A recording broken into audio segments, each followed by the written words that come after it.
నమస్తే, నేను ప్రశాంత్. చెవిరెడ్డి భాస్కర్ రెడ్డిని సిట్ అధికారులు అసలు ఎందుకు అదుపులోకి తీసుకున్నారు అనే విషయాలు అయితే తెలుసుకుందాం. దీని గురించి అయితే మాట్లాడేందుకు ప్రస్తుతం మనతో పాటు సీనియర్ జర్నలిస్ట్ దుర్గా వడ్లమణి గారు ఉన్నారు. నమస్తే అండి. నమస్తే మేడం, చెవిరెడ్డి భాస్కర్ రెడ్డిని అసలు ఎందుకు అని సిట్ అధికారులు అదుపులోకి తీసుకున్నారు, అసలు రీజన్ ఏంటి?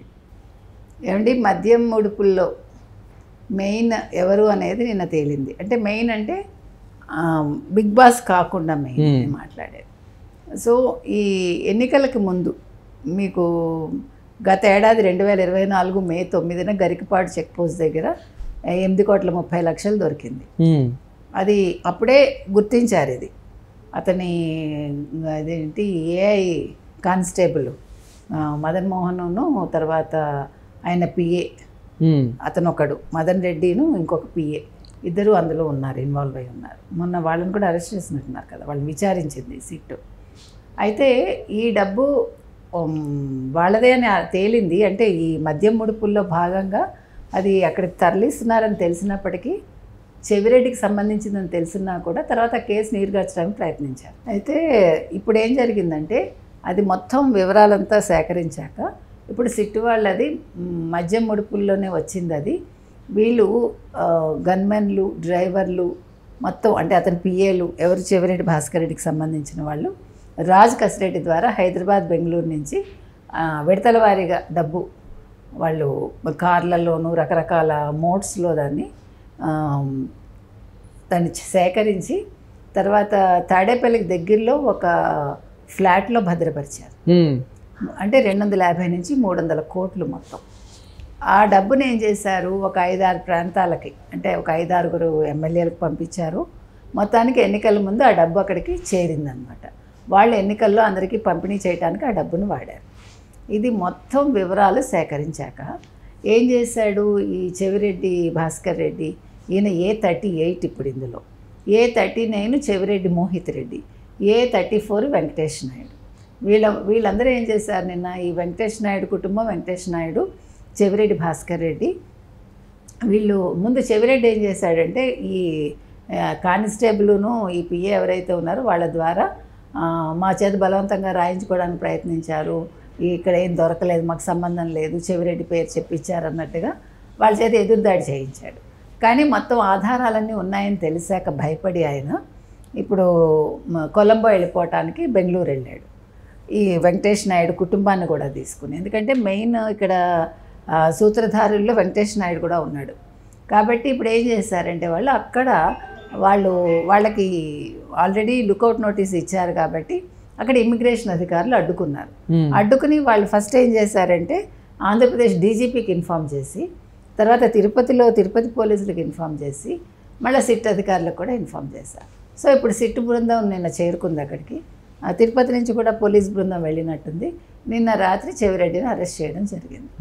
అంటే మీకు ఇప్పుడు మొత్తం మీకు అర్థమై ఉంటుంది వీళ్ళు ఎంత పకడ్బందీగా హైదరాబాద్ నుంచి ఈ డబ్బులు వచ్చాయంటే, ఈ డిస్టిలరీస్ నుంచి వీళ్ళందరి దగ్గర నుంచి వాళ్ళు రాజ్ కసిరెడ్డి మొత్తం వసూలు చేసి ఈ 8.30 ఎలా దొరికిందంటే, ఒక లారీలో వాళ్ళ పైపులు ఉంటాయి కదా, సిమెంట్ పైపులు ఏవో, వాటిలలో పెట్టి ఆ లారీ అద్దెకి తీసుకుంటారు కదా, ఆ యజమానికి లేకపోతే అక్కడ ఆ పని వాళ్ళకు ఏం చెప్పారంటే, దీన్ని మీరు గుంటూరులో డెలివరీ చేయాలని చెప్పారు. అందులో డబ్బు ఉందని వాళ్ళకి తెలియదు.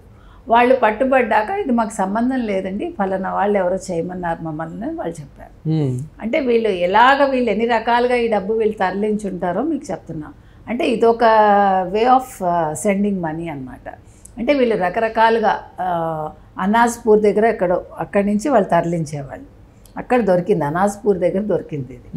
అంటే ప్రతిసారి కూడా వాళ్ళు సూర్యాపేట దగ్గర ఇలాగ వాళ్ళు పెట్టుకుని ఉంటారనమాట. మళ్ళీ అక్కడి నుంచి గుంటూరు నుంచి అది ఎలా వెళ్ళాలి అనే దాంట్లో కూడా చెవిరెడ్డి భాస్కర్ రెడ్డి పాత్రే ఉంది మెయిన్గా. అంటే చెవిరెడ్డి భాస్కర్ రెడ్డి ఎందుకు ఇవాళ భయపడుతున్నారంటే, ఆయన జగన్మోహన్ రెడ్డికి చాలా సన్నిహితుడు. మనం సజ్జలు అనుకుంటాం కానీ సజ్జల కంటే ఎక్కువేమో కూడా మనకు తెలియదు. అందుకని ఇవాళ చెవిరెడ్డి అరెస్ట్ అయ్యి చెవిరెడ్డి దగ్గర వాంగ్మూలం తీసుకుంటే, ఇప్పుడు చెవిరెడ్డి జగన్మోహన్ రెడ్డి పేరు చెప్తారా చెప్పరా, ఇక్కడ ఈ కేసు ఆగుతుంది. ఎందుకంటే ఇవాళ చెవిరెడ్డి ఇరుక్కున్నాడు, ఆ వెంకటేష్ నాయుడు ఇరుక్కున్నాడు, A34 వెంకటేష్ నాయుడు మొత్తం చేయించాడు. అంటే ఎన్ని లింకులు చూడండి. అసలు అసలు ఈ కేసు సిట్టు వాళ్ళు అంటే వీళ్ళు ఊహించలేదు ఎవరు కూడా ఈ రకంగా వీళ్ళు పట్టుకోగలరని. ఈ మద్యం కుంభకోణం అనేది దీని మీద ఇంత సిట్టు దృష్టి పెడుతుందని కానీ, పోలీసులు ఇంత దృష్టి పెడతారని కానీ, లేకపోతే కూటమి ప్రభుత్వం దీని మీద శ్రద్ధ పడుతుందని కానీ వాళ్ళు ఊహించాల. ఆ రోజు 8.30 దొరికినప్పుడే దాని మీద అసలు కనుబడింది. అంటే పోలీసులకి ఇది ఎలా వచ్చింది ఏంటి అని. కానీ అప్పుడు ఇంకా వాళ్ళ ప్రభుత్వమే ఉంది కదా. మనకి రిజల్ట్ వచ్చింది జూన్ కదా, జూన్ ఫస్ట్ వీక్. కాబట్టి మే 13 ఎలక్షన్స్ అయ్యాయి మనకి. సో ఈలోగా ఇవన్నీ జరిగాయి. అప్పటికి వాళ్ళ ప్రభుత్వం వస్తున్న ఒక భ్రమలో ఉన్నారు కాబట్టి పోలీసులు కూడా పెద్ద పట్టించుకుని ఉండరు. కానీ ఇప్పుడు మొత్తం బయటకు వచ్చింది.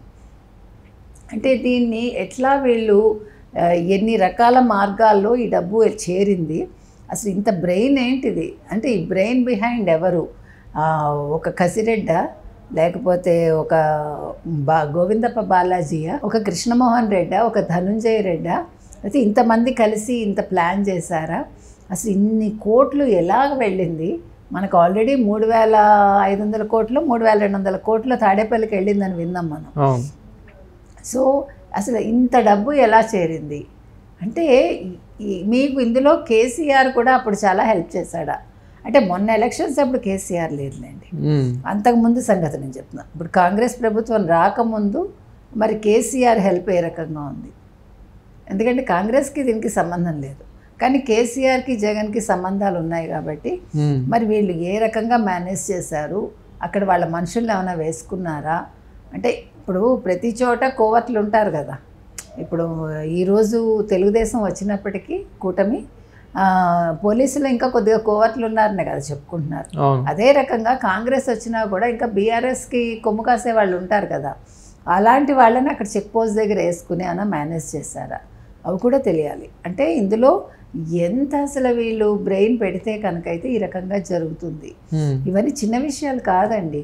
అసలు ఇన్ని 100 కోట్లు వీళ్ళు ముడుపులు తీసుకుని వీళ్ళు ఎందుకు చెప్తున్నామంటే ప్రజలని వాళ్ళు దోచుకుని వాళ్ళు రేట్లు పెంచేసి వాళ్ళ జే బ్రాండ్స్ తీసుకొచ్చి చీప్ లిక్కర్ తెచ్చి వాళ్ళ ప్రాణాలు హరించి వాళ్ళు ఇంత డబ్బు సంపాదించుకుని ఇవాళ మళ్ళా ఎవడికో ప్రాణం పోతే ఎప్పుడో 1 year బ్యాక్ ఆయన సూసైడ్ చేసుకుంటే నాగమల్లేశ్వరరావు అని ఆయన పరామర్శకి ఇవాళ ఈయన వెళ్తూ అంటే నాటకాలు చెప్తున్నాను.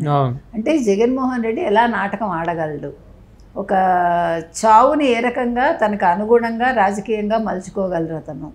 ఇంతమందిని అంటే 30,000 మంది దాకా వీళ్ళందరూ మద్యం కల్తీ మద్యం తాగి చనిపోతే వాళ్ళ కుటుంబాలని పరామర్శించడం ఆయన బెట్టింగ్ యాప్లో చనిపోయిన ఒక వ్యక్తిని పరామర్శించడానికి వెళ్తున్నాడు.